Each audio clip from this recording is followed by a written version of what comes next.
શિક્ષણ સમિતિના પૂર્વ ચેરમેનને 2 વર્ષની કેદ, ચેક બાઉન્સની ઘટનામાં કરાઈ હતી કોર્ટ કાર્યવાહી. ચેક બાઉન્સની ઘટનામાં કરાઈ હતી કોર્ટ કાર્યવાહી. દિલીપસિંહ ભાજપાના છે અગ્રણી. વડોદરા શિક્ષણ સમિતિના પૂર્વ ચેરમેન દિલીપસિંહ ગણપતસિંહ ગોહિલે ગત 2017-18માં ગોરવા વિસ્તારમાં વિનાયક 44 નામથી ફ્લેટની સ્કીમ શરૂ કરી હતી. આ સ્કીમમાં છાણી વિસ્તારના શિલાલેખ ફ્લેટમાં રહેતા બિલ્ડર જશવંત પટેલે એક ફ્લેટ બુક કરાવ્યો હતો અને તે પેટે 62 લાખ ચૂકવ્યા હતા. ત્યારબાદ દિલીપસિંહે ફ્લેટનું વેચાણ દસ્તાવેજ નહીં કરી શકે તેમ કહી 59 લાખ પાછા આપવાનું કહીને તેમને 12 ચેક આપ્યા હતા.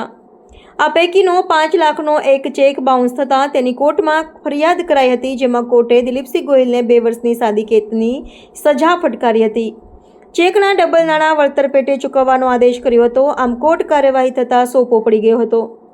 અત્રે ઉલ્લેખનીય છે કે અગાઉ જમીન વિવાદના કેસમાં ભાજપાના કોર્પોરેટર પરાક્રમસિંહ જાડેજાએ દિલીપસિંહ વિરુદ્ધ મેદાને પડ્યા હતા. કરોડોનું કરીને દેશ વિદેશ ભાગી ગયેલા દિલીપસિંહને રેડ કોર્નર નોટિસ બાદ ઝડપી લેવામાં આવ્યા હતા, જે બાદ તેમનું વધુ એક સ્કેમ બહાર આવતા રાજકીય મોરચે ખળભળાટ મચી ગઈ છે.